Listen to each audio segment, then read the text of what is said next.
Hello all and welcome to this Python tutorial. आज का हमारा टॉपिक होगा फॉर लूप।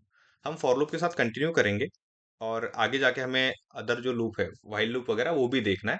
बट लूप क्या होते हैं ये पहले समझते हैं और देन उसके बाद हम देखेंगे एक्चुअली फॉर लूप होता क्या है और उसको कैसे यूज किया जाता है पाइथन के अंदर। तो सबसे पहले एक एनालॉजी के साथ यहाँ पे समझते हैं। सपोज मेरे पास एक कंटेनर है यहाँ पे। सिंपली एक कंटेनर है मेरे पास और इस कंटेनर के अंदर बहुत सारे सर्कल्स हैं, या आप इसको भी बॉल्स कह सकते हो थोड़ी देर के लिए। अब मुझे इन बॉल को एक्सेस करना है, मतलब मुझे इनमें से एक एक बॉल को वहां से एक्सेस करना है। तो मेरे पास दो ऑप्शंस है। मैं वन बाय वन इसको एक्सेस कर लूंगा। हर बार मैं कोड लिखूंगा और एक लाइन ऑफ कोड लिखूंगा एक बॉल के लिए। जैसे यहाँ पे let's take an simple example. Ball one, then ball two, then ball 3. Okay, let me increase the font size for better visualization. Okay, तो ये एक एनालॉजी है जो हम समझ रहे हैं यहाँ पे। Ball two, ball four, sorry यहाँ पे थ्री लिखना चाहिए था। ओके, ये मेरी पहली मेथड है। और दूसरी टेक्निक ऐसी है कि अगर मेरे पास कोई ऐसा सिस्टम है, जैसे मैंने इस कंटेनर को यहाँ पे एक काइंड ऑफ ओपनिंग्स कर दी और यहाँ से अब मेरा वन बाय वन बॉल नीचे आ रहा है। मुझे इंडिविजुअली यहाँ पे जाने की जरूरत नहीं है। मैंने एक ओपनिंग कर दी और ओपनिंग से एक एक बॉल मेरा नीचे आ रहा है। मतलब मुझे एक्टिविटी मैंने एक बार ही कर दी है, जो ओपनिंग वाली एक्टिविटी। ओके, तो ये स्टोरी हम इसलिए पढ़ रहे हैं क्योंकि हम फॉर लूप को यहाँ पे समझेंगे। ओके, तो लूप का काम जो होता है, लूप जो होता है, loop is nothing but the control flow structure which allow to execute the code multiple time or the specific part of code multiple time. Okay, ये टेक्निकल डेफिनेशन है। उसको सिंप्लीफाई करेंगे कि अगर मुझे एक ही एक्शन को मल्टीपल टाइम एग्जीक्यूट करना है, उसी को मल्टीपल टाइम यूज करना है, मल्टीपल टाइम उसको एग्जीक्यूट करना है, या मल्टीपल एलिमेंट को मुझे एक्सेस करना है, तो उस केस में हम लूप्स यूज करते हैं। ये लूप्स का डेफिनेशन है। और फॉर लूप की अगर हम बात करेंगे तो ये हम बाद में देखेंगे, पहले ये स्टोरी हमारी कंप्लीट करते हैं so that it will be easy for you. तो यहाँ से मेरे पास पहला ऑप्शन है कि मैं वन बाय वन एक एक बॉल एक्सेस कर लूंगा। ये मेरा पहला यहाँ पे ले लिया मैंने। फिर दूसरा, फिर तीसरा, फिर चौथा। तो मैन्युअली मैं एक एक बॉल को वहां से एक्सेस कर रहा हूँ। दूसरा ऑप्शन है कि मैं एक ओपनिंग बना रहा हूँ कंटेनर को, उसमें से वन बाय वन मेरे बॉल्स नीचे आ जाएंगे और सारे बॉल मुझे मिल जाएंगे। और मेरे बॉल मुझे एक्सेस उतने होंगे जितने मेरे कंटेनर में अवेलेबल है। तो अगर मेरे कंटेनर में 10 बॉल होंगे तो मुझे 10 मिलेंगे। 10 के बाद मेरा जो ओपनिंग है वो कुछ काम का नहीं है, मैंने एक्सेस कर लिया है उसका। तो ये सिंपल स्टोरी से हम समझ सकते हैं कि लूप्स या फॉर लूप, ये जो कॉन्सेप्ट है, इसको हम यहाँ पे थोड़ा सा और अभी डिटेल में जा सकते हैं। तो एक बार स्टोरी को फिर से एक्सेस समझ लेते हैं। So let's say we have this container. हमारे पास एक कंटेनर है और उस कंटेनर के अंदर बहुत सारे बॉल्स हैं जो हमें एक्सेस करना है। तो first method is manually accessing one by one. एक बॉल, दूसरा बॉल, तीसरा बॉल, हम वन बाय वन एक्सेस करेंगे। तो यहाँ पे बॉल इज नथिंग बट, आप प्रोग्रामिंग के अंदर इसको एक स्ट्रिंग ले लो या कोई इंटीजर ले लो, फ्लोट ले लो, कुछ भी समझ लो थोड़ी देर के लिए, बट वन बाय वन ले सकते हैं। दूसरी आइडिया हमने क्या की, हमने एक ओपनिंग बना दी यहाँ पे और इस ओपनिंग के थ्रू हमने सारे बॉल को एक्सेस कर लिया। बट ओपनिंग हमने एक बार ही बना दी। सो हम एनालॉजिकली समझ सकते हैं that opening is your loop. तो हम ये जो कॉन्सेप्ट हम पढ़ रहे हैं ये थोड़ा हम रिवॉल्व कर रहे हैं अराउंड फॉर लूप। तो सबसे पहले मैं यहाँ पे लूप के बारे में लिखता हूँ कि लूप क्या होता है। Loop is nothing but control flow structure which allow to execute code multiple time. Okay, तो ये लूप की सिंपल डेफिनेशन है कि अगर आपको किसी कोड को मल्टीपल टाइम रन करना है तो आप लूप्स को यूज करते हो। ओके, तो it's an simple definition. Loop क्या होता है कि कंट्रोल फ्लो स्ट्रक्चर है which allow to execute code multiple times. तो कोड के कौन सा कोड करना है, तो स्पेसिफिक लाइन ऑफ कोड या जो भी सिचुएशन होगी वो एग्जांपल के साथ हम आगे समझने वाले। बट यहाँ पे जो कॉन्सेप्ट हम पढ़ने वाले हैं वो है फॉर लूप का कॉन्सेप्ट। तो यहाँ से let's understand what is for loop. Okay, one of the most important and one of the easiest loop of Python we can say। okay, तो for loop होता क्या है? तो for loop की कुछ definitions या कुछ properties हम यहाँ पे यूज करेंगे। तो it starts with for keyword। Okay, ये बहुत ही सिंपल प्रॉपर्टी है इसकी कि इसके अंदर for कीवर्ड होता है, जो अभी हम एग्जांपल जब देखेंगे तब ये पढ़ने वाले हैं। इसके अंदर for कीवर्ड होता है, तो इसको मैं डबल मार्क्स में, डबल कोट्स में लिख देते हैं for को। ये बहुत इंपॉर्टेंट पार्ट है। It contain for keyword. Okay, it has variable for each element from collection। Okay, अब ये कलेक्शन जो है इसकी जगह पे आप एक कंटेनर वगैरह भी यूज कर सकते हो। जैसे हमने यहाँ पे कंटेनर यूज किया है, आप कंटेनर कीवर्ड यूज करो, कलेक्शन यूज करो, सीक्वेंस यूज करो। ये अभी तक जो सीक्वेंसेस है, जो भी कलेक्शंस है ना पाइथन के, जो नहीं पढ़े हैं हमने अब तक, जैसे लिस्ट है, सेट है, जो आगे जाके हम पढ़ने वाले, तब ये लूप फिर से हम वहां पे यूज करेंगे। Okay, it has variable for each element. अब ये जो पार्ट है ना, ये थोड़ा सा यहाँ पे लिखा है मैंने, it has variable for each element from collection, but ये वेरिएबल एक ही होता है यहाँ। मतलब आपका एक ही वेरिएबल होगा जो रिप्रेजेंट करेगा सारे एलिमेंट को फ्रॉम दी कलेक्शन। हर बार नया वेरिएबल नहीं आएगा, बट वो नए की तरह एक्ट करेगा वहां पे। हम जब एग्जांपल देखेंगे इसमें ये सारी चीजें पढ़ने वाले हैं। ओके, तो ये दो इंपॉर्टेंट प्रॉपर्टीज होती है यहाँ पे। जैसे यहाँ पे हमने देखा कि it it has variable for each element, and in each iteration variable get new values. Okay, और ये जो कंप्लीट एक पास होगा लूप का, जैसे लूप स्टार्ट हो गया, आपको कोई भी वैल्यू मिली, जैसे आप एग्जांपल के साथ समझते हैं। सपोज ये मेरा कलेक्शन है, इसमें से मैंने एक फॉर लूप यूज किया है, और मुझे यहाँ पे पहला सीक्वेंस मिला, ये वाला। तो इसके बाद लूप फिर से स्टार्ट होगा, क्योंकि वो दूसरे कलेक्शन के लिए वहां पे चेक करेगा। तो फिर से उस केस में आपको एक नई वैल्यू मिलेगी, ये दूसरी वैल्यू मिलेगी। ये जो सिंगल पास होता है, आप कह सकते हो उसको single iteration of loop. Okay, और एक दो डेफिनेशन यहाँ पे पढ़नी है हमें। जैसे हमने एक डेफिनेशन यहाँ पे पढ़ ली है वैसे वेरिएबल, और दूसरी एक डेफिनेशन है आइट्रेबल, और उसको इटरेबल भी कहते हैं।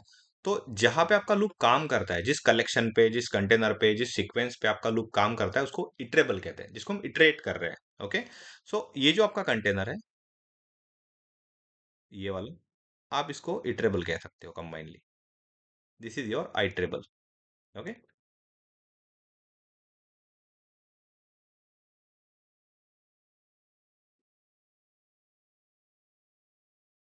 ओके, ये होगा आपका यहाँ पे इटरेबल, ये कलेक्शन जिसके ऊपर आपका लूप चलने वाला है। तो ये कुछ इंपॉर्टेंट पॉइंट्स होते हैं with respect to for loop. और इसके बाद जो हम देखने वाले हैं, एक बार हम रिवाइज करेंगे सारा पार्ट, एंड देन हम इसके एग्जांपल्स। यहाँ से एक बार सब कुछ रिवाइज कर लेते हैं, so that we can move to the programs और the examples of for loop. सो यहाँ से हमने स्टार्ट किया था लूप ये पार्ट के साथ। तो फॉर लूप तो हमारा टॉपिक है, बट फॉर लूप के अंदर ये जो वर्ड है लूप, ये हम पहले इसके साथ ही हमने स्टार्ट किया था। तो लूप एक ऐसा रिपीट बटन होता है, आप इसको समझ सकते हो कि ये रिपीट बटन है, जिसके थ्रू आप आपके सिस्टम को बताते हो कि ये जो मेरा कोड है इसको मल्टीपल टाइम रन करना है। तो instead of writing same code multiple times, we can write it once and execute it multiple times. Okay, बहुत ही सिंपल है कि अगर हम same line of code multiple time लिखेंगे तो आपका कोड क्लीन भी नहीं दिखेगा उसमें, और सेम इंस्ट्रक्शंस होगी। तो सेम इंस्ट्रक्शन के लिए मल्टीपल लाइन लिखने से अच्छा है कि आप वो इंस्ट्रक्शन एक बार ही लिखो और आपके सिस्टम को बता दो कि वो इंस्ट्रक्शन मल्टीपल टाइम आपको एग्जीक्यूट करनी है। That is what we called as loop. Okay, और पाइथन में लूप के दो मेन टाइप्स है, for loop and while loop. उसमें से पहला जो है, जो one of the easiest loop है, फॉर लूप, वो हम यहाँ पे पढ़ रहे हैं। ओके। तो लूप मतलब क्या, कि आपको जब एक इंस्ट्रक्शन मल्टीपल टाइम एग्जीक्यूट करनी होती है, या एक कोई भी कोड ब्लॉक है उसको मल्टीपल टाइम एग्जीक्यूट करना होता है, हम लूप यूज करते हैं। जब हम एग्जांपल देखेंगे और ज्यादा क्लियर हो जाएगा। उसके बाद पाइथन के अंदर जो दो लूप है वो है for loop and while loop. तो यहाँ से जो हमने स्टार्ट किया वो है आपका फॉर लूप। और फॉर लूप के अंदर हमने उसकी कुछ प्रॉपर्टीज पढ़ी थी, कि जैसे फॉर लूप है तो ये स्टार्ट होता है फॉर कीवर्ड के साथ, व्हाइल लूप होगा तो व्हाइल कीवर्ड के साथ शुरू होगा। उसके बाद it has variable for each element, तो हर एलिमेंट जो होता है वो रिप्रेजेंट किया जाता है by variable. Okay. In each iteration variable get new value, but ये वेरिएबल जो होता है ये हम एक ही वेरिएबल कोई भी नाम से यूज करते हैं, और हर आइट्रेशन में आपके वेरिएबल की वैल्यू चेंज होती है, उसको नई वैल्यू मिलती है। मतलब मेरा पहला आइट्रेशन जो होगा, और आइट्रेशन के बारे में भी हमने पढ़ा पढ़ा था, iteration is nothing but one complete pass. जैसे मैंने इसमें से एक बॉल एक्सेस कर लिया, तो ये मेरा एक आइट्रेशन हो गया। फिर मैंने मेरा कोड फिर से पूरा स्टार्ट हो जाएगा, फिर से पूरा रन हो जाएगा और दूसरा बॉल एक्सेस हो जाएगा। फिर से कोड तीसरी बार रन हो जाएगा और मुझे तीसरा बॉल एक्सेस होगा। तो ये जो एक पूरा लूप होता है, पूरा जो आइट्रेशन होता है, इसको हम एक सिंगल आइट्रेशन कहते हैं।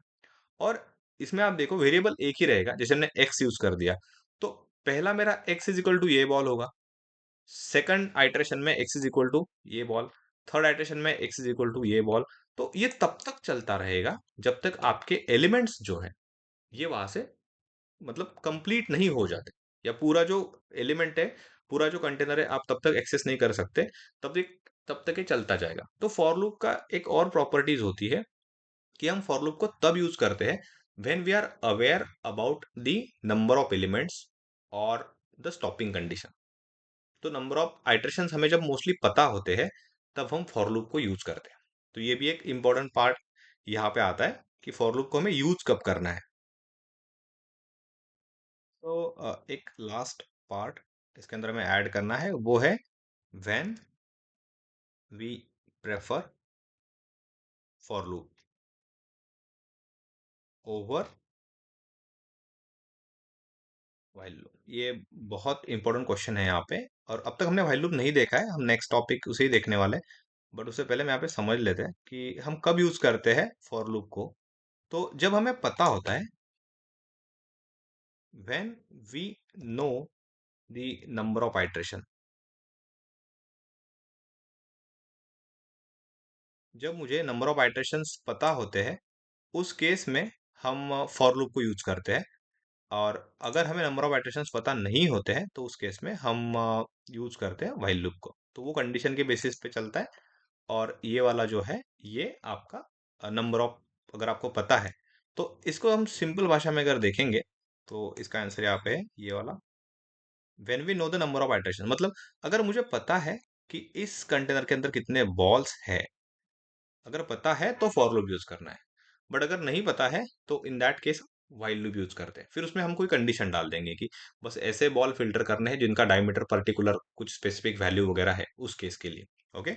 सो this is all about the for loop and loop theory. Now we will move towards the examples. तो इसका सिंटैक्स कैसे होता है वो यहाँ पे देखेंगे। तो let's move to the Visual Studio Code. Let me add a markdown.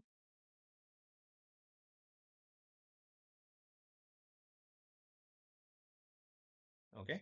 और सिंटैक्स बहुत ही सिंपल है। जैसे हमने देखा कि फॉर कीवर्ड के साथ शुरू होता है, तो आपको फॉर कीवर्ड ही पहले यहाँ पे लिखना होता है, और देन हम बाकी का जो कंटेंट है वो लिखते हैं। जैसे फॉर, ओके, ये मार्कडाउन सेल है। यहाँ पे ये ध्यान रखना होता है कि मार्कडाउन सेल अगर होगी ना, इसमें आप कोड नहीं लिख सकते, इसमें कमेंट कर सकते हैं।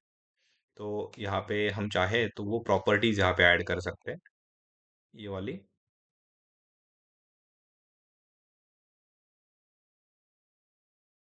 तो ये कंपलसरी स्टेप नहीं है, जस्ट फॉर रेफरेंस मैंने ऐड कर दिए है यहाँ पे। ओके।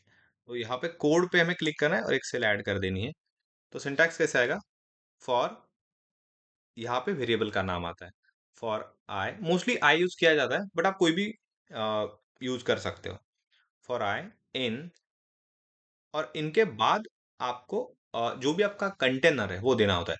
तो मोस्टली अब तक हमने जो पढ़ा है इसमें हमने कोई भी डेटा कलेक्शन, जो भी डेटा स्ट्रक्चर है पाइथन के, जिसको मोस्टली हम कंटेनर कहते हैं, कलेक्शंस कहते हैं, जैसे लिस्ट, ट्यूपल, सेट और डिक्शनरी, जो हम आगे जाके पढ़ने वाले हैं, वो नहीं पढ़े हैं, तो उसमें से हम कोई यूज नहीं करेंगे। बट जो टॉपिक हमने पढ़ा है वो है स्ट्रिंग, तो हम इसमें स्ट्रिंग भी यूज कर सकते हैं। तो दो ऑप्शंस है, अब यहाँ पे डायरेक्टली स्ट्रिंग डाल दो।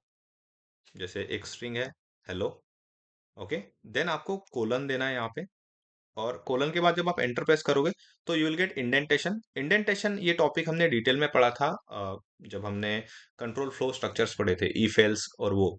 तो इंडेंटेशन मतलब कुछ स्पेस होते हैं जो आपको मिल जाते हैं, उससे पता चल जाता है कौन सा कोड किस पार्ट को बिलोंग करता है। जैसे फॉर लूप अगर है तो फॉर लूप के अंदर फॉर लूप का कोड कौन सा है, ये हमें समझता है इंडेंटेशन के थ्रू। तो फॉर आई इन हेलो, और यहाँ पे आपको प्रिंट करना है, और प्रिंट में आप आई लिख दो। अब ये सिंटैक्स आपका सबसे बेसिक और सिंपल सिंटैक्स है फॉर लूप का। इसको थोड़ा सा ब्रेक डाउन करते हैं, इसको आप एग्जीक्यूट कर दो कंट्रोल एंटर से, तो you will get the result like that, HELLO। अब इसको हम थोड़ा सा ना ब्रेक डाउन करते हैं यहाँ पे, so that it will be easy to understand.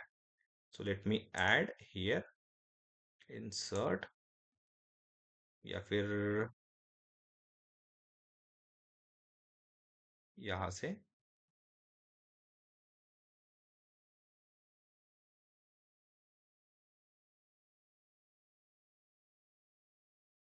Time लगेगा हमें इसको लेने के लिए, या फिर हम वही मेथड, इंसर्ट यहाँ से हमें ऑप्शन मिल जाता है, स्क्रीन क्लिपिंग, और ये वाला हम यहाँ से लेंगे। Yes, good.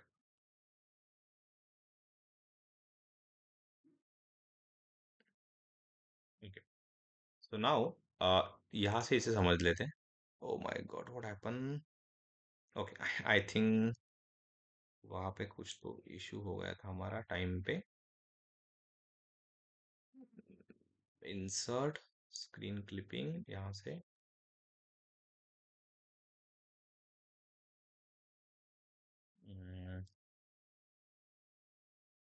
Okay wait a minute, I will paste it first then will continue.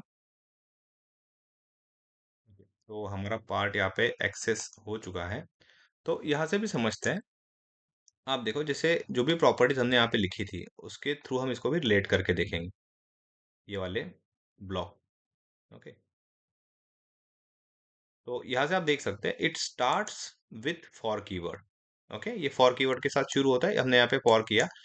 It has variable for each element, तो कुड यू सी आई, ये आई मेरा यहाँ पे वेरिएबल है, जो इस हेलो स्ट्रिंग के सारे लेटर को रिप्रेजेंट कर रहा है। मतलब हेलो के अंदर जितने भी मेरे एलिमेंट्स है, HELLO, ये सारे मतलब आई है, मतलब, और हर आइटरेशन में आई उसमें से एक वैल्यू लेने वाला है। तो आप देखो यहाँ पे पहला आइटरेशन जब हुआ, अब ये लूप जो है जिसको हम एग्जीक्यूट करते हैं, अब आपको रिजल्ट तो एकदम से दिख जाता है कि HELLO, ऐसा आपको रिजल्ट वन बाय वन मिला। बट एक्चुअली लूप जो है वो हर बार स्टार्ट होता है, जैसे ये फॉर से शुरू करेगा, फॉर के बाद ये हेलो का पहला लेटर चेक करेगा, एच, और प्रिंट कर देगा एच को। एच के बाद लूप फिर से शुरू होगा और सेकंड लेटर चेक करेगा, ई, फिर से लूप स्टार्ट होगा, LLO, ओ के बाद भी आपका लूप चेक करेगा कि एलिमेंट रिमेनिंग है क्या उसमें। और जब उसको पता चलेगा कि इसके एलिमेंट जो है, जो भी हम एक्सेस कर रहे थे, जो भी आपका कंटेनर है, जो वो उसके सारे एलिमेंट हमने एक्सेस कर दिए, तब आपका लूप वहां पे स्टॉप हो जाता है। तो जैसे हमने कहा था कि फॉर लूप हमें तब प्रेफर करना है, हमें नंबर ऑफ आइटरेशंस पता होते हैं। तो मोस्टली यहाँ पे जो भी कंटेनर हम देते हैं, मोस्टली हमें आइडिया होती है कि इसकी लेंथ क्या है, कितने एलिमेंट है जो हम एक्सेस करने वाले हैं। सो this is all about for loop.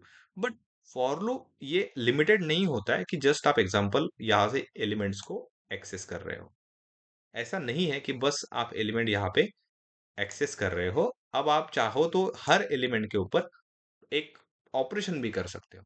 जैसे एग्जांपल के लिए हम यहाँ पे देख सकते हैं कि मैंने सारे लेटर को एक्सेस तो कर लिया, बट ये जो सारे लेटर है, मुझे इन सबको अपर केस में कन्वर्ट करना है। तो स्ट्रिंग के कुछ फंक्शंस होते हैं जो भी अब तक नहीं पढ़े, हम बाद में पढ़ने वाले, बट हम वो फंक्शन सारे यहाँ पे यूज कर सकते हैं। तो accessing is another part and processing is also another part, तो लूप से वो भी होता है। तो अगेन हम एग्जाम्पल के थ्रू यहाँ पे जाएंगे। तो मुझे क्या करना है, वही एग्जाम्पल फॉर आई, इन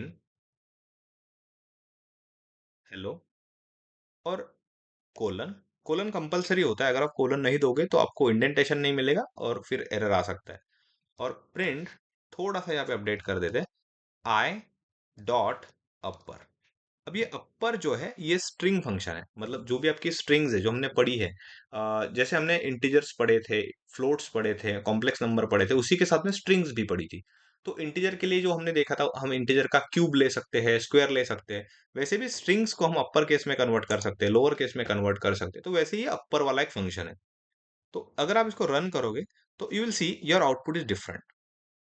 इस केस में आप देखो, आपने वही लूप को यहाँ पे रन कर दिया, बट यहाँ पे चेंज क्या हुआ है कि आपके जो आउटपुट के वैल्यूज है सारे अपर केस में कन्वर्ट हुए, बट पहले में वो लोअर केस में थे। तो यहाँ से एक चीज और हम समझ रहे हैं कि लूप्स जो है वो एक्सेस तो करते ही है हम उससे, बट हम उसके ऊपर कोई ऑपरेशन भी चाहे तो कर सकते हैं। इसको अगर हम सेम हमारी एनालॉजी से अगर देखेंगे तो लाइक ये हमने बॉल एक्सेस कर दिया, बट अभी हमने एक्सेस करते टाइम उसका कलर चेंज कर दिया, और अभी ये जो बॉल है वो मुझे ऐसे दिख रहे हैं, जस्ट लाइक दैट।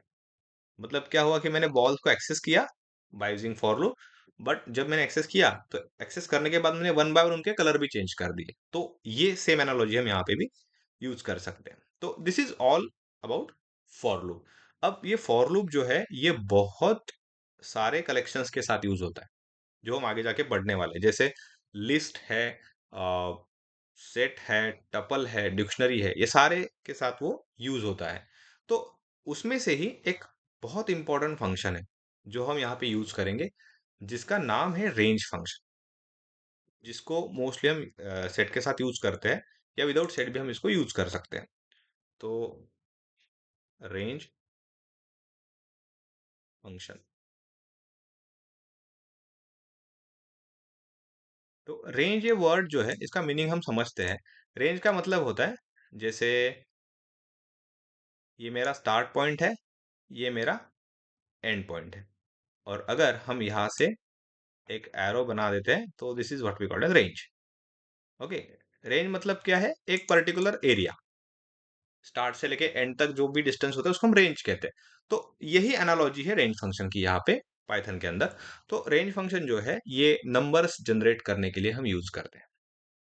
ओके, तो अगर हमें कभी इंटीजर्स जनरेट करने हैं, जैसे लेके 1 से लेके 100 तक, 2 से लेके 5 तक, 3 से लेके 10 तक, कोई भी रैंडम जो भी आप चाहो वो नंबर्स अगर आपको जनरेट करने हैं थ्रू सीक्वेंस, तो आप रेंज फंक्शन यूज कर सकते हो। तो मतलब आपको नंबर्स लिखने की जरूरत नहीं पड़ेगी, आप डायरेक्टली वहां से एक्सेस कर सकते हो। तो रेंज को कैसे यूज करते हैं यहाँ पे हम देखेंगे।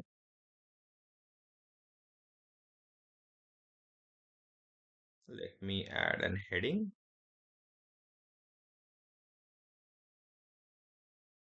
Range function. ओके, तो वही सिंटैक्स है, फॉर लूप का सिंटैक्स तो वैसे ही रहेगा, फॉर आई इन, बस आपको रेंज कीवर्ड लिखना है, वो बिल्ट इन कीवर्ड है तो आपको मिल जाता है यहाँ से रेंज। ओके, सजेशन मिल जाएगा। और रेंज के अंदर आप जैसे कोई नंबर डाल दो, जैसे मैंने यहाँ पे 5 डाल दिया, उसके बाद मुझे कोलन देना है, क्योंकि कोलन कंपलसरी पार्ट है फॉर लूप का। एंड अब मुझे प्रिंट करना है आई। ओके, ये प्रिंट आई मतलब जो भी मेरा वेरिएबल मैंने यूज किया है वो। जब आप इसको एग्जीक्यूट करोगे यू विल सी 0 1 2 3 4।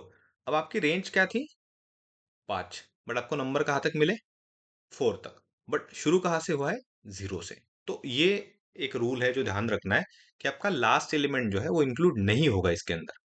मतलब आपके रेंज में जो भी आपका नंबर दिया है वो एक्सक्लूड होता है, और ये 0 से शुरू होता है। इनिशियल जो है पहला वाला इंक्लूड होता है, लास्ट वाला एक्सक्लूड होता है, ये यहाँ पे इतना ध्यान रखना है। ओके, तो यहाँ से प्रॉपर्टीज में भी हम लिख सकते हैं, first element is equal to include, और जो लास्ट एलिमेंट है उसको हम कहते हैं एक्सक्लूड। ये प्रॉपर्टी है इसकी। और एक और इम्पोर्टेंट प्रॉपर्टी यहाँ पे पढ़नी है हमें, वो है स्टेप साइज। स्टेप साइज मतलब इंटरवल। ओके, ये हम पढ़ेंगे थोड़ी देर बाद। ओके, सो नाउ यहाँ पे हमने क्या देखा, हमने रेंज यूज की 5 तक। तो ये 0 से शुरू हुआ बाय डिफॉल्ट, और लास्ट का नंबर जो है वो नहीं है, उसके पहले का एक नंबर आ गया, n-1 उसको कहते हैं। ओके, सो नाउ हम अभी इस रेंज का दूसरा टाइप देखते हैं, जो है for i in range of. अब इसमें दो नंबर दूंगा मैं। ओके, 1 से लेके 5। ओके, और प्रिंट आई, वैसा ही सिंटैक्स है। तो अभी आप देखो, ये जो रेंज फंक्शन है, ये वाला, इसमें क्या हुआ है, हमने दो नंबर दिए हैं, मतलब मैंने स्टार्ट भी दिया है और एंड भी दिया है। स्टार्ट भी है और एंड भी है, इसमें मेरा स्टार्ट होना है 1। तो हमने रूल में क्या लिखा था, फर्स्ट एलिमेंट, जिसको स्टार्ट एलिमेंट भी कहते हैं, वो इंक्लूड होता है। तो यू कैन सी आपका इंक्लूड हुआ है इसमें, 1 से शुरू हुआ है तो 1 मिला है, बट 5 नहीं आया है, तो लास्ट वाला एक्सक्लूड होता है। तो ये दूसरा पार्ट है। आप आइदर रेंज को सिंगल फंक्शन के साथ भी यूज कर सकते हैं, तो वो बाय डिफॉल्ट 0 से शुरू करेगा, और अगर आप स्टार्ट एलिमेंट देते हैं explicitly, then it can start with that start element which you mention. Okay, और तीसरा इसमें सिंटैक्स आता है, वो है for i in range of 1 to 5, 2। अब ये 2 जो है, ये है इंटरवल। अब ये कैसे काम करेगा, ये हर दूसरा एलिमेंट आपको देगा। कैसे, एग्जाम्पल, आउटपुट देखो आप, एक मिला, एक मिला, एक के बाद दो स्कीप हो गया, 3 मिला, 3 के बाद 4 स्कीप हो गया, 5 मिलना चाहिए था, बट 5 आपका आखिरी एलिमेंट है, इसलिए स्कीप हो गया, इसलिए एक जो स्टार्ट है वो तो आएगा। एक के बाद दो स्कीप हो गया, तीसरा। तो हर दूसरा एलिमेंट जब आपको चाहिए, तो आप यहाँ पे 2 की स्टेप साइज दे सकते हो, और अगर आप 3 की स्टेप साइज देते हो तो हर तीसरा मिलेगा। ओके, तो एक बार इस कोड को यहाँ से मैं कॉपी कर लेता हूँ।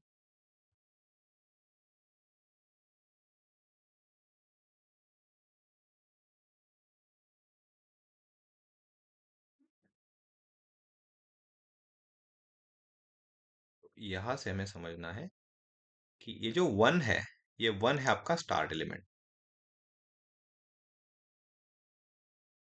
स्टार्ट एलिमेंट, जो 5 है आपका, वो है एंड एलिमेंट,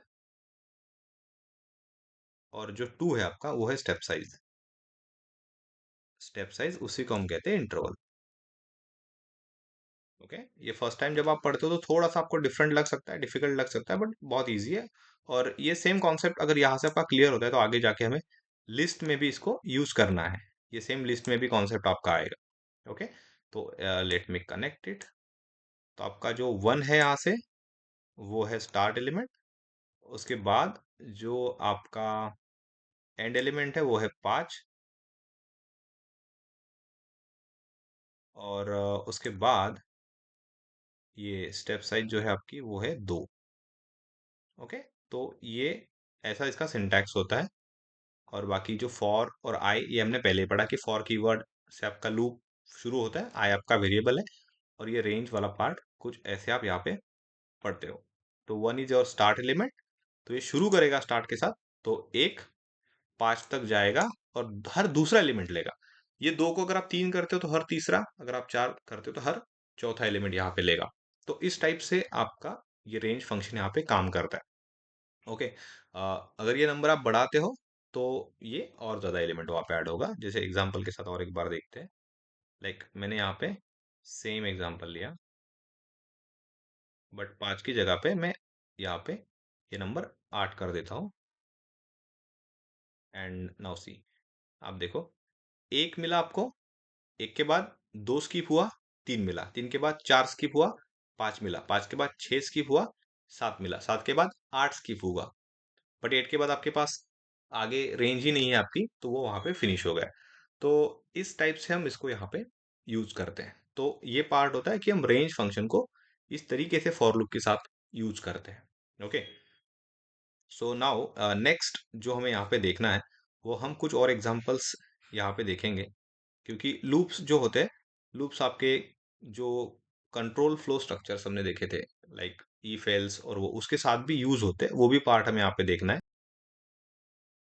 तो रेंज का यूज करके हम अभी फॉर लूप के अंदर जो हमारा जो इफ एल्स वाला पार्ट था उसको कैसे इंटीग्रेट करते हैं वो यहाँ पे देखते हैं सिंपली, क्योंकि ये कंबाइनली काम करते हैं और कंबाइनली इसका इम्पैक्ट बहुत ज्यादा होता है।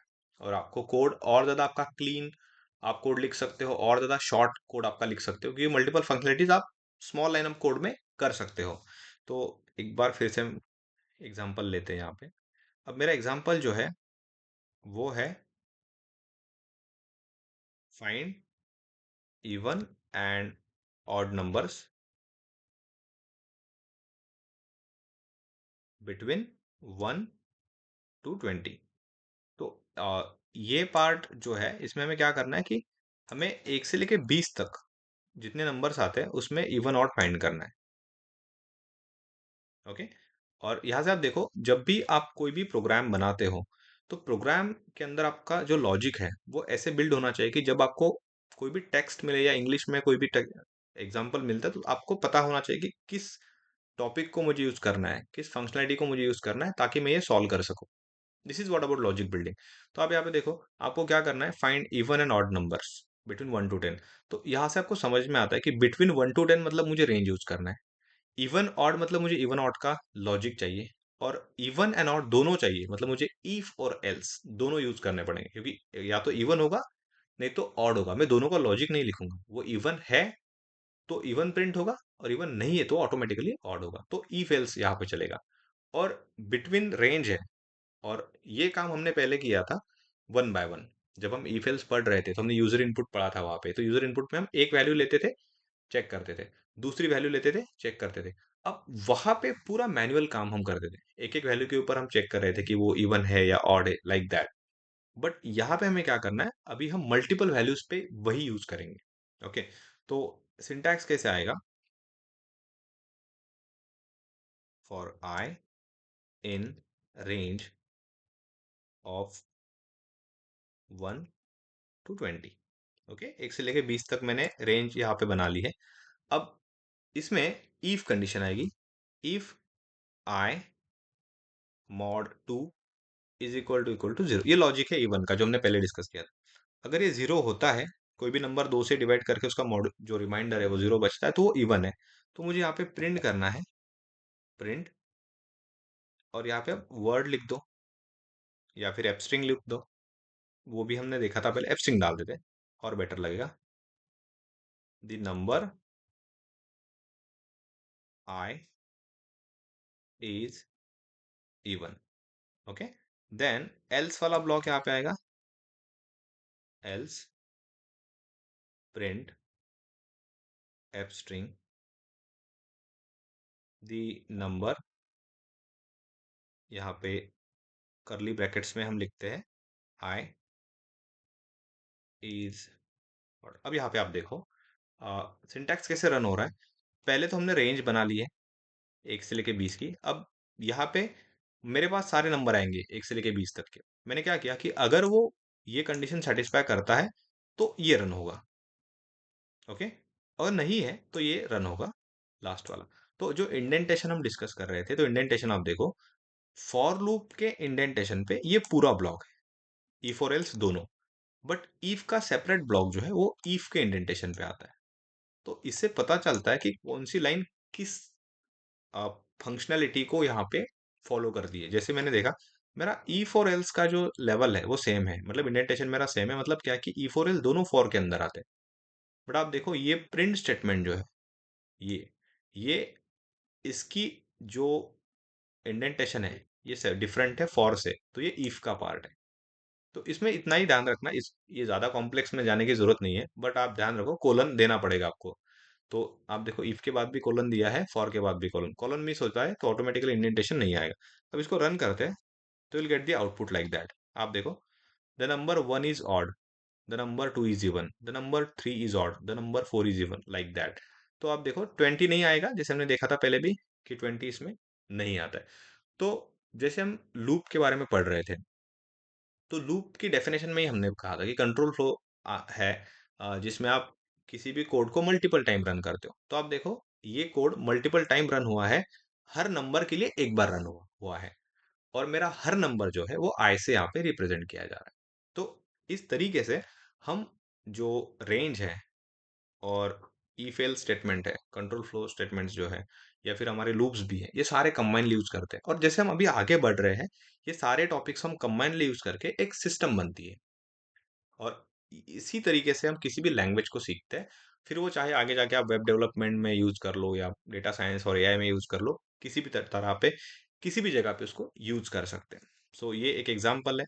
और एक सिंपल एग्जांपल यहाँ पे लेते हैं, जैसे suppose for i in range of 5,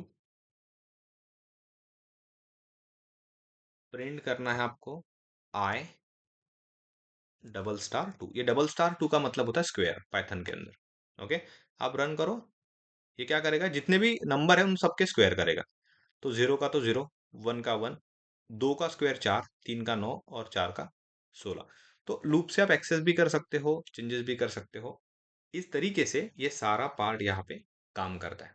तो इसके इसकी अगर आपको मास्टरी करनी है तो मोस्टली आपको एग्जांपल सॉल्व करने पड़ेंगे। बहुत सारे प्रॉब्लम जो है जब आप सॉल्व करते हो फॉर लूप से या किसी भी लूप से, तो आपको और ज्यादा क्लैरिटी वहां पे आ जाती है। Okay, so this is all about range function. Okay, तो इस तरीके से हम रेंज फंक्शन को इसके अंदर यूज करते हैं। Next topic with respect to loop जो हमें पढ़ने हैं, वो तीन इंपॉर्टेंट कीवर्ड्स हमें पढ़ने हैं, जो जिसकी नीड क्या है वो भी देखेंगे, फिर कैसे यूज करना है वो भी देखेंगे। तो एक प्रॉब्लम यहाँ पे समझ लेते हैं कि जैसे सेम सेम एनालॉजी को यूज करते हैं। Let me clean it first. Okay, so यहाँ से हमने ये देखा था कि ये हमारा कंटेनर है, हमने फॉर लूप यूज किया और वन बाय वन हम यहाँ पे यूज कर रहे हैं, वन बाय वन एक्सेस कर रहे हैं एलिमेंट को।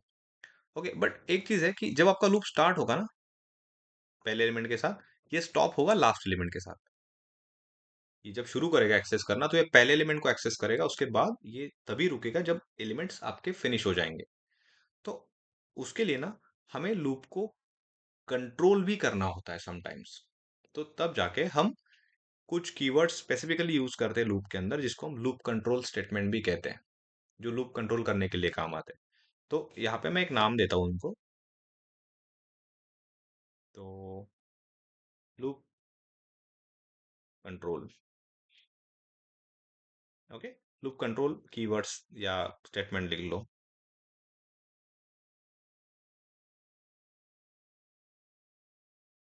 तो लूप कंट्रोल स्टेटमेंट में दो आते हैं मोस्टली, ब्रेक और दूसरा है इसमें कंटिन्यू। तो दोनों में क्या डिफरेंस है ये पहले थ्योरेटिकली समझ लेते हैं, देन हम उसके एग्जांपल्स के थ्रू यहाँ पे समझेंगे। Let me increase the font size. Okay, तो ब्रेक क्या है और कंटिन्यू क्या है, दोनों को वन बाय वन समझते हैं। ये पहला मेरा ब्रेक यहाँ पे, और दूसरा यहाँ से है कंटिन्यू। ओके, तो अगर मुझे लूप को कहीं पे भी स्टॉप करना है विथ पर्टिकुलर कंडीशन, तो मेरा ब्रेक यूज होगा। Okay, to stop loop. Okay, at any specific condition और पोजीशन, मोस्टली ये कीवर्ड यहाँ पे सही रहेगा। ओके, कि किसी भी पर्टिकुलर पोजीशन पे अगर मुझे लूप को स्टॉप करना है तो मैं ब्रेक करूंगा उसको, को ब्रेक कीवर्ड के साथ यूज किया जाता है। और दूसरी जो सिचुएशन है वो है to to skip the specific. Okay, iteration. Okay, तो दोनों का डिफरेंस आपको यहाँ पे समझ में आया होगा कि अगर आपको लूप को पूरी तरह स्टॉप कर देना है, मतलब लूप का एग्जीक्यूशन ही वहां पे स्टॉप कर देना है कि इसके बाद लूप चलेगा ही नहीं, तो ब्रेक यूज करना होता है। और अगर आपको बस एक ही आइट्रेशन स्किप करनी है, एक ही आइट्रेशन पर्टिकुलर जहां पे आपकी कंडीशन मेट होती है वो स्किप करने, बट बाकी लूप जो है वो चलते रहना चाहिए जैसे के वैसे, तब जाके कंटिन्यू आपका काम करेगा। तो इसमें कैसे काम होता है, एक और कीवर्ड होता है जो हमें पढ़ना है, वो एक्चुअली कंट्रोल तो नहीं करता है, बट इसी रेंज में उसको लिख देते हैं। उसका नाम है पास। ओके, पास। पास स्टेटमेंट, तो पास स्टेटमेंट क्या है? ये एक टाइप का प्लेस होल्डर है। ओके, ये टेक्निकली तो कुछ काम करेगा नहीं, बट आपकी एरर प्रूफिंग यहाँ पे हो जाती है, क्योंकि पाइथन के अंदर आप एम्प्टी लूप या एम्प्टी if else नहीं रख सकते। बट अगर आपको कहीं पे फॉर लूप डाल देना है जिसको आप बाद में यूज करने वाले हो, तो आप उसको एरर प्रूफ कर सकते हो बाय यूजिंग पास। तो अब एग्जांपल के साथ देखते हैं, तो तीनों का यूज कैसे होता है वो यहाँ पे देखते हैं। एक बार रिवाइज करते हैं कि जब आपको लूप को कंट्रोल होना करना होता है, कहीं पे स्टॉप करना होता है, तो आप ब्रेक, कंटिन्यू और ये पास यूज करते हो। तो मोस्टली ब्रेक जो है, ये स्टेटमेंट आपके लूप को डायरेक्टली स्टॉप कर देता है, इसके बाद लूप चलेगा नहीं। जो कंटिन्यू है वो यहाँ पे एक पर्टिकुलर आइटरेशन को स्किप करेगा, बट बाकी का लूप आपका वैसे ही चलता जाएगा। ओके, तो let's start with an example. तो यहाँ पे हम पहले ब्रेक का एग्जांपल लेते हैं।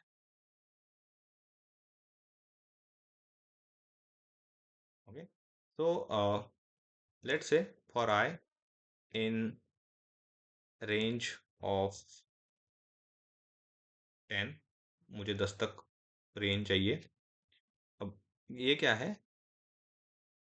प्रिंट आई, मतलब मैं यहाँ पे जो भी आउटपुट है वो प्रिंट करने वाला हूँ, बट कंडीशन ये है कि if i is equal to 6। Okay, ये डबल इक्वल टू मतलब इक्वल टू होता है, हमने ऑपरेटर के टाइम पढ़ा था। तो अगर मेरी आई की वैल्यू 6 होती है तो प्रिंट करो एलिमेंट फाउंड, क्योंकि मैं उसी को ढूंढ रहा था यहाँ पे, ये ऐसे मेरा सिनेरियो है यहाँ पे। और देन मैं यहाँ पे एक वर्ड डाल दूंगा ब्रेक। ओके, तो यहाँ पे आप देखो कैसे लिखा है कि आपने शुरू किया for i in range of 10, print i, मतलब जो भी आपके 0 से लेकर 10 तक है वो प्रिंट होंगे, बट कंडीशन क्या है कि जब आई इज इक्वल टू 6 हो जाएगा तब आपको ब्रेक कर लेना है। तो आप इसको लिखो एंड यू विल सी आपका जो लूप है वो 6 तक ही चला, क्योंकि 6 के बाद आपने ब्रेक कर दिया। तो ब्रेक का रूल ही वही है कि ये उसके बाद कंटिन्यू नहीं होगा, ये प्री मैच्योरली आपके लूप को स्टॉप कर देगा। तो ये कॉन्सेप्ट आपको पता होना चाहिए, ताकि फ्यूचर में जब भी आप किसी जगह पे इसको यूज करो, आप इसको बड़े सिस्टम में यूज कर सकते हो ब्रेक को। अब सेम एग्जांपल हम कंटिन्यू के साथ लिखेंगे। ओके, अब इसका फ्लो कर देखेंगे तो ये ब्रेक के बाद फिर से आगे चलेगा ही नहीं। तो next example,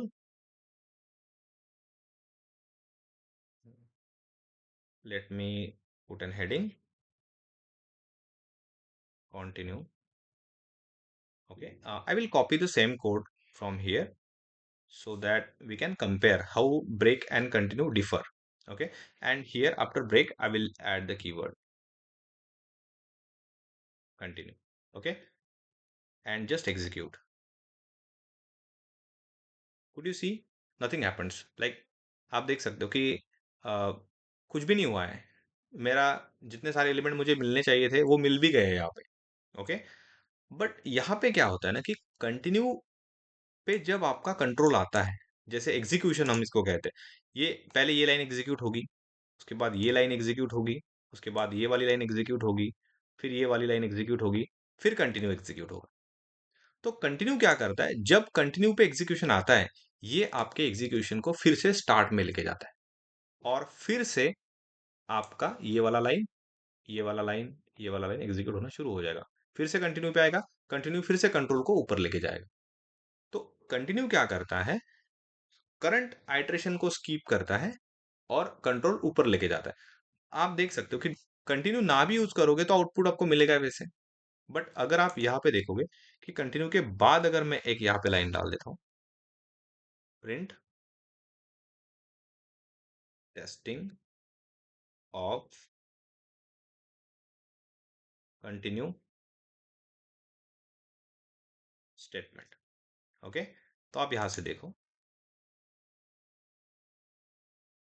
you can see testing of continue statement सबके लिए आया, बट 6 के लिए नहीं आया, क्योंकि आपकी कंडीशन जो थी, इसको एक बार एक्सप्लेन करता हूं मैं सिंपल तरीके से। For i in range of 10, print i आपको मिला। ये प्रिंट आई के बाद if i is equal to 6 है, अगर ये नहीं है तो ये आगे चला जाएगा और ये प्रिंट कर देगा। इसलिए आप देखो 0 testing of continue, 1 testing of continue, 3 4 5 तक गया। बट जब आपका आई इज इक्वल टू 6 हुआ तो ये ब्लॉक अंदर चला गया और अंदर जाके इसने लिख दिया एलिमेंट फाउंड और कंटिन्यू पे आया। और कंटिन्यू क्या करता है कि आपके कंट्रोल को, जो भी एग्जीक्यूशन को स्टार्ट में लेके जाएगा। इसलिए कंटिन्यू पे जब हिट हुआ तो कंटिन्यू से आपका लूप फिर से शुरू हो गया और ये वाला स्टेटमेंट यहाँ पे एग्जीक्यूट हुआ नहीं। बस किसके लिए? 6 के लिए।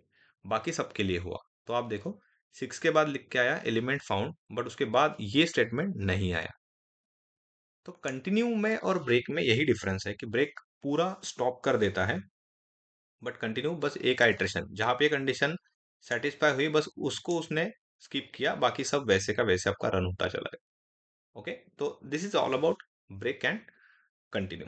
ओके, तो जब आप कुछ एग्जांपल्स इसके सॉल्व करोगे you will get better clarity about it. Okay, और भी जितने ज्यादा एग्जांपल्स हम सॉल्व करते हैं उतना ज्यादा हम परफेक्ट बन जाते हैं किसी भी टास्क के अंदर। एंड तीसरा जो यहाँ पे पार्ट है वो है पास।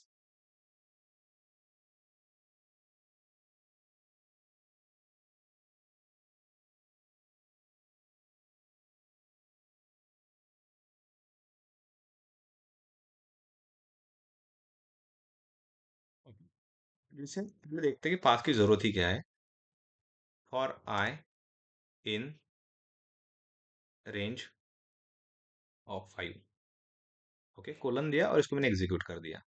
तो जब आप इसने एग्जीक्यूट किया आपको क्या लिखा है? इनकम्प्लीट इनपुट, मतलब आपने लूप तो दिया है बट उसके अंदर कुछ भी नहीं है।